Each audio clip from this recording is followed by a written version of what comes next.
deals with it when the same change is being made by two different contexts. Only when conflicting ones happen is it a problem for you. Okay, so this all kind of just magically works. So that's watching another context. Probably not going to be necessary in your homework because you're probably going to take a different strategy, which is to have one managed document, UI managed document, and you use its context everywhere in your app. That's kind of a simpler way to do it, and that's what I recommend for your homework. And we'll see in the demo. I'm going to do that in the demo. All right, so now we have an NS managed object context that we got from our document. What can we do with it? Well, we can insert and delete objects, we can change attributes, and we can query for objects. So let's talk about doing all those things. Let's start with inserting. So let's say I want to put a new photo or put a new photographer into the database. I do that with this method right here. It's a class method on NS entity description called insert new object for entity for name in managed object context. So you can see I can't insert an object without having a context. The context is the hook that lets you insert things in the database or query or anything. So you have to have the context. And that first argument, @photo, that is the name of the entity. So remember in the mapping thing when I made a photo entity and I made a photographer entity, this is a string which is the name.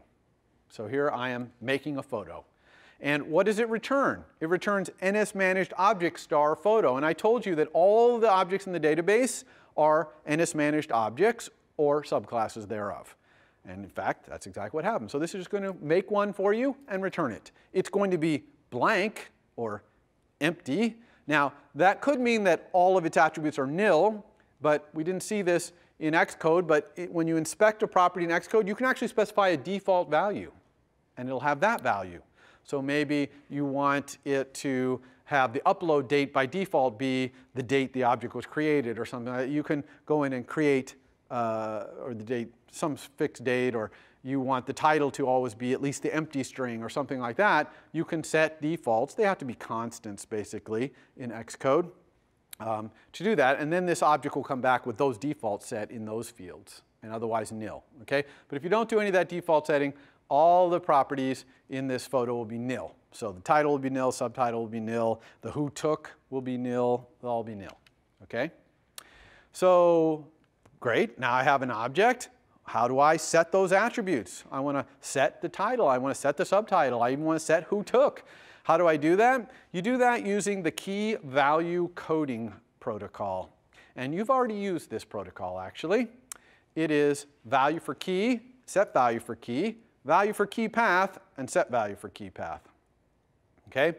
So this protocol, which is implemented by NS Dictionary, for example, that's how we used value for key path in those NS dictionaries to do the things like description.underbar contents. Remember that from Flickr? This is how NS managed object works. It implements all these, and you can say value for key @ title, and you can get the title of a photo. Or you can say set value, whatever you want, for key @ title, and set the value of the title. Simple as that. Okay? Value for key, set value for key. Any questions about that? Okay?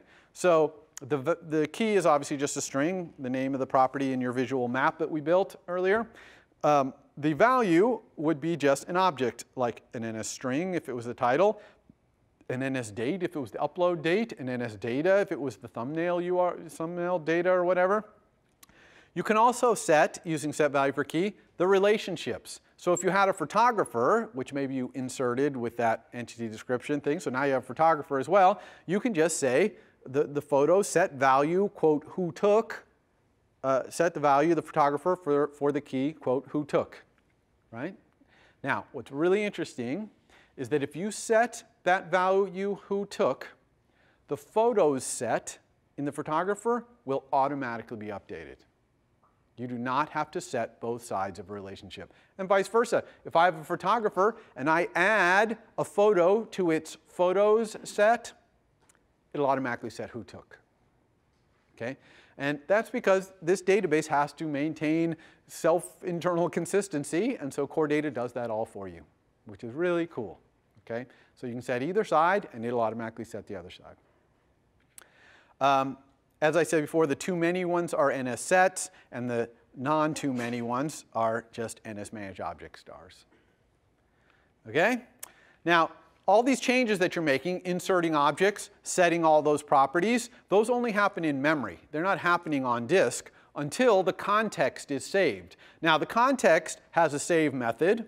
Okay, if you go look at NSManageObject context, it has a save method. But you're not going to call that because you're going to let UI-managedDocuments autosave save the context, right? So if you save the document, or you can actually send a message to the context to save itself, either way, it will save out to disk. But until then, all the changes you're making are just in memory, okay? Now, Core Data has an incredible undo and redo built into it. You make some changes, you say undo, it undoes them, okay? And you can batch them up, and it can undo things as a group, it can undo just the last change. I don't have time to talk about any of that, but it's really, really cool, okay? So anytime you have a situation where you're changing database and the user wants to be able to maybe undo, Core Data is awesome for that.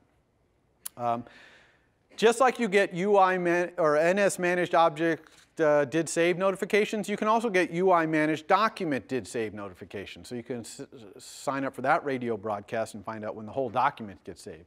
Kind of 6 one, half dozen the other in this case, because if the documents get saved, then definitely the context is going to be saved as well.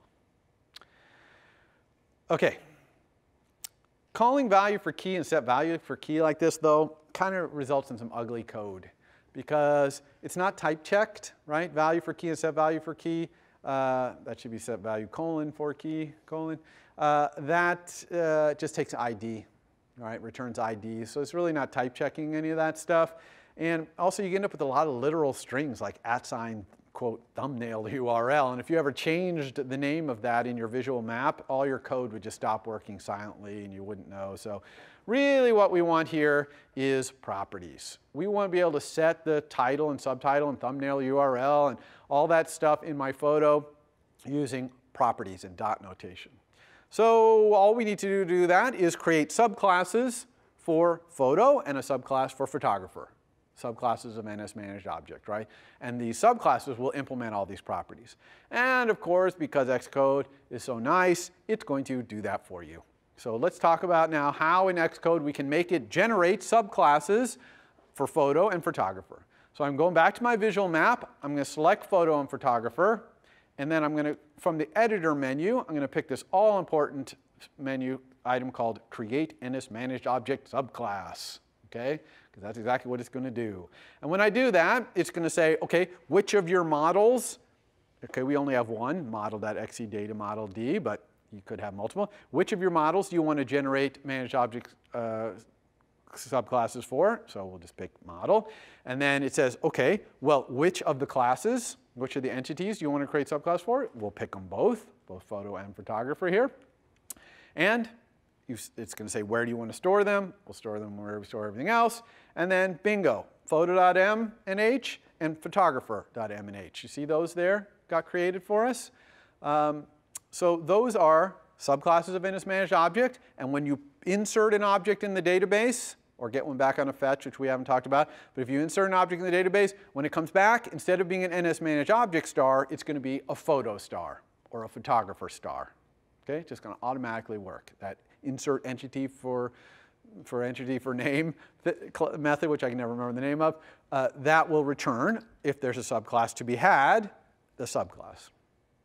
All right, so let's look at the code of this. Let's look at photo.h, for example. So you can see that photo.h has made an @ property for all of my database properties for photo. See, title, photo URL, they're the right type, NSDate, NSData. Even whotook is the right class. You see, whotook is a photographer star. Now, sometimes you'll do this, and whotook will still be an NSManagedObject star. Why does that happen? That's because this is a one-pass generation, and if it happens to generate photo before it generated photographer, it won't know about photographer, won't be able to do this. If that happens, just go back to your map and generate them again. And this time, they'll both exist beforehand, and so it'll make the right thing, okay? So you can regenerate as many times as you want. In fact, we're going to be regenerating as we change our schema, add more entities, add more properties. We're going to be redoing that regenerate all the time. Question? So I noticed it's not importing photographer.h, it's using that @class directive. Is that just saying, I'm telling you this exists, but I'm not going to tell you where? So the question is, tell me about that @class photographer towards the top there. Why is that not # import photographer.h? Well, In Objective-C, if all you want to be able to do is declare that something is of a certain type, and you don't need all the methods, you're not going to call any of the methods or anything like that, then you can just do this @sign class directive. You can do the same thing for protocols. You can say @sign protocol, whatever, and just declare that protocol exists. I'm not going to call any of the methods in it or implement any of the methods. And so it's kind of a forward declaration, because eventually anyone who's going to use this is going to start calling photographer methods, and they're going to import it. But this is just a way to suppress that compiler warning so that it doesn't say unknown class photographer without having to import photographer.h. That kind of keeps them independent. That way you wouldn't have to generate photographer.h if you didn't want to. If you just wanted photo, then that could be in it. Although, that wouldn't be true, because then it would be NSManaged object. But anyway, if you have NSManaged object there, then just generate them again. All right, so let's look at photographer.h. You can see it has name and photos, right? As promised, photos is an NS set. You see that? It also gave me a whole bunch of methods here for adding photos to the photos set. Because that NS set, that's an NS immutable set. So if I wanted to set the list of photos, I'd have to create a mutable set, put all the photo objects I wanted in there, and then set the whole thing. Say, my photographer.photos equals a whole set. With add photos object or remove photos object, I can just add one photo at a time, right? So it's just those are convenience methods for adding photos to that photo set. So let's look at the .m's of these, though, okay? And what do you imagine these .m's look like? Like setters and getters, or @sign synthesizes, or something like that? And the answer is none of that. Okay, the implementations of these just say @sign dynamic for all of the properties. Now, what the heck does @sign dynamic mean? We've never seen that before. @sign dynamic basically means, hey, I know what I'm doing. Don't generate a warning for this. Okay, and what does NSManaged object do in this case? Since there's no @sign synthesize, there's no setters and getters here, the implementation just suppresses the warning basically. And the answer is Objective-C, the runtime, has a trapping mechanism where if you send a message to an object and it doesn't understand that method, right, it doesn't implement that, it can trap and go try and figure out something else to do, okay, without crashing or saying does not respond to selector. And NSManaged object, when it gets sent a message it doesn't understand, it tries to do value for key or set value for key on it, all right? And if that doesn't work, then it says does not recognize selector. But if it does work, then it just works. Okay? So that's what's going on here. NSManaged object traps when setters and getters or any method is sent to it, and it tries to do value for key and set value for key. And if it can, all is good. And if it can't, then it says does not understand selector. Anyone understand that? So this @sign dynamic just says don't generate a warning that I don't implement the setter and getter because I know what I'm doing. Okay? All right. So now that I have these subclasses, how do I use them to access my attributes using dot notation? And so now when I say in this entity description, insert new object for entity for name in managed object context, instead of saying NSManaged object star photo equals that, I say photo star photo equals that. Insert new object for entity for name, by the way, returns an ID, so the compiler is not going to warn you or give an error in either case. But if you say photo star photo equals that, then you can just say photo.title equals whatever you want the title to be. Like if I'm downloading this from Flickr, I might say Flickr data object for key Flickr photo title. Get it out of that dictionary that came from Flickr, and I'm just setting that title in my database. Okay, exactly 100% what you would think it would be.